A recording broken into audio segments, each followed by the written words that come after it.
चलिए स्वागत करते हैं आपके अपने विद्यालय, आपके अपने परिवार आर.एस. अकेडमी में।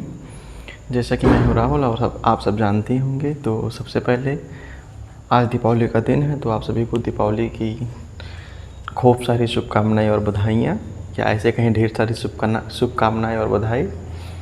तो बहुत दिनों बाद आज वीडियो बन रहा है, थोड़ा कुछ इशू था, इसी वजह से वीडियो नहीं बन पा रहा था। तो वो शायद धीरे धीरे सब सॉर्ट आउट हो रहा है, तब इधर वीडियो भी रेगुलर आएंगी दूसरे या तीसरे दिन ऐसे।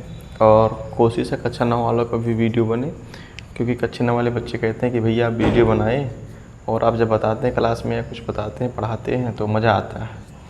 तो वैसे हमारी कोई घंटी लगी नहीं है क्लास में, इसलिए नहीं लगी है क्योंकि मुझे अब सभी काम देखने पड़ते हैं, तो मैं क्लास में नहीं पढ़ाने जाता। कभी कभार चला गया, कोई घंटी उंटी खाली हो गई तो चला जाता हूँ कुछ बताने समझाने, ठीक है। तो जो कक्षा 9 वालों को पढ़ाएंगे तो इसी हिसाब से बताएंगे, जैसे गांव की भाषा में आपको समझ में आ जाए। पढ़ाएंगे तो हिंदी में जैसे पढ़ा रहे हैं, लेकिन समझाने के लिए मिक्स यूज करेंगे ताकि आप सभी को आसानी से समझ में आए और मज़ा भी आए।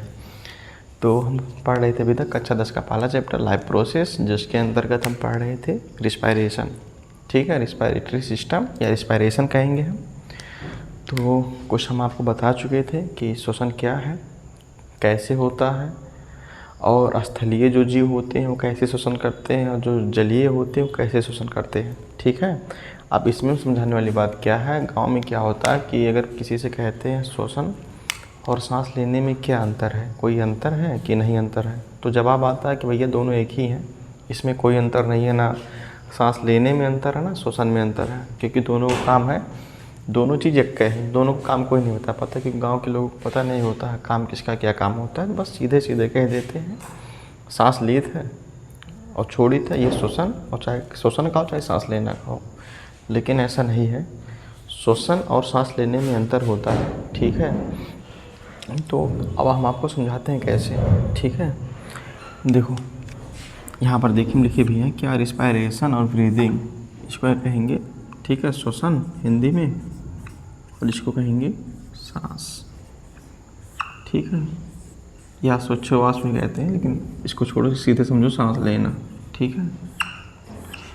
तो जानते हैं रिस्पायरेशन और ब्रीदिंग सेम नहीं है, ठीक है। जानते हैं क्या है, जो ये ब्रीदिंग है ना, ये रिस्पायरेशन का एक भाग है, ठीक है, भाग है, या कह सकते हैं भाग हो सकता है, लेकिन सेम नहीं है,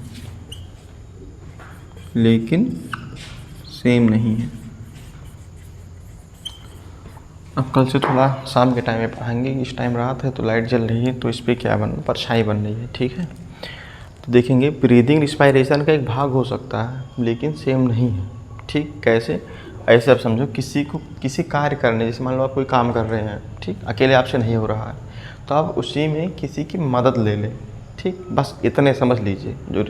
जो सांस लेना है, ब्रीदिंग का जो काम है, बस रिस्पायरेशन में एक थोड़ी सी मदद करना है, ठीक।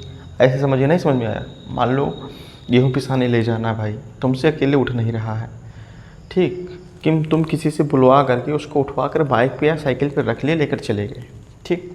जो उठवाने का काम कर रहा है बस उतना काम ब्रीदिंग का है, ठीक है। उम्मीद करते हैं कि आपको बात समझ में आई होगी, ठीक है। ये देखिए, है ना। और जानते हैं जैसे एक गांव में डायलॉग होता है ना कि जहाँ से तुम सोचना ख़त्म करते हो या बंद कर देते हो, वहीं से हमारा सोचना चालू होता है। 1 मिनट देख लें, मेरा वीडियो बनना है।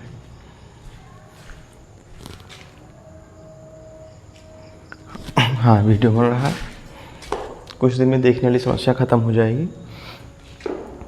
तो गांव में बता रहे हैं ना, एक डायलॉग होता है जहाँ कहते हैं कि जहाँ से तुम सोचना बंद कर देते हो वहाँ से हमारा सोचना चालू होता है, ठीक। उसी प्रकार ब्रीदिंग क्या है, जो जहाँ सांस ले जा कर के फेफड़े में छोड़ देता है, अब बाहर निकालने का काम, जैसे अभी समझाएंगे कैसे कैसे होगा। जैसे मान लो सांस लिए, ठीक है, लिए फेफड़े तक गया, उसके बाद बाहर आ जाता, ठीक है,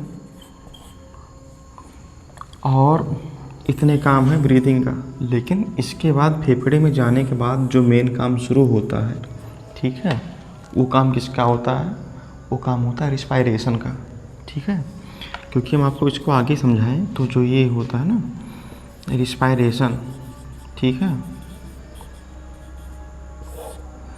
और ब्रीदिंग। देखो रिस्पायरेशन क्या होता है? यह एक केमिकल प्रोसेस होता है, ठीक है। और ब्रीथिंग क्या होता है? फिजिकल होता है, ठीक है। अब पहले फिजिकल समझो तभी केमिकल समझ पाओगे, ठीक है। मैं केमिकल पहले समझा दें, ऊपर लिखे हैं। केमिकल का मतलब क्या होता है? हम सांस लेने के बाद, ठीक है, जो हम सांस लेते हैं उसमें क्या होता है? कुछ केमिकल प्रोसेस होते हैं, केमिकल रिएक्शन कहेंगे या कह सकते हैं केमिकल रिएक्शन होगा, ठीक है। न्यूट्रिशन का ब्रेकडाउन होगा, न्यूट्रिशन का ब्रेकडाउन होगा, ठीक है। ये किस में होगा? ये रिस्पायरेशन में होगा, ठीक है। और ब्रीथिंग में क्या होगा? बस इसका इतना ही काम है कि वायुमंडल से कार्बन डाइऑक्साइड को हमारे फेफड़े तक पहुंचाना और उसके बाद उसको बाहर निकालना, ठीक। तो ये पूरा क्या इसको कहेंगे? Pure physically, pure physical, PH भाई, ठीक है। अब इतना बात आपको समझ में आ ही गया होगा, उम्मीद करते हैं कि अब कोई आपसे पूछेगा ब्रीदिंग और रिस्पायरेशन एक है तो बता पाएंगे कि एक नहीं है। रिस्पायरेशन का क्या मतलब होता है, ब्रीदिंग का क्या मतलब होता है, आप सीधे बताएंगे। ब्रीदिंग का मतलब कि बस सांस लेना होता है, और रिस्पायरेशन का जो हम सांस लेते हैं उसके बाद उस सांस का यूज किस चीज़ में होगा वो काम रिस्पायरेशन करेगा, ठीक है। जानते हैं यहाँ लिखा ना, देखो ब्रीदिंग बस रिस्पायरेशन का एक भाग हो सकता है, सेम नहीं हो सकता, ठीक। बता चुके हैं कि सांस लेने के बाद फेफड़े तक जाता है, जहाँ पर कहते हैं आलू की गुच्छी के समान संरचनाएं बनी होती है। अब इसको क्या कहते हैं हम कल बताएंगे, ठीक है, क्योंकि लक्ष्मी पूजा बगल में बैठा उसका भी आवाज़ आ रहा है। तो जानते हैं जो ब्रीथिंग होता है, हम सांस लेते हैं, सांस लेने के बाद जो हवा कार्बन डाइऑक्साइड युक्त या ऑक्सीजन युक्त हमारे अंदर पहुंचती है, उसके बाद देखते होंगे ना फेफड़े में ऐसे एक फेफड़ा होता है, ठीक है। यहाँ पर ऐसे उंगली की जैसी संरचनाएं होती है, इसमें आलू की गुच्छे की समान संरचनाएं होती हैं, ठीक है। तो ये जो हम ब्रीथिंग के द्वारा सांस लिए यहाँ तक आया और यहाँ से वापस चला गया, ठीक। लेकिन इसकी आगे की जो प्रक्रिया होती है कैसे होती है इसको हम कल समझाएंगे, क्योंकि इसके आगे की प्रक्रिया में ही रिस्पायरेशन का पूरा योगदान रहता है, या रिस्पायरेशन वही संपन्न होता है, ठीक है। जानते हैं यह एक केवल सरफेस प्रदान करता है, ठीक है।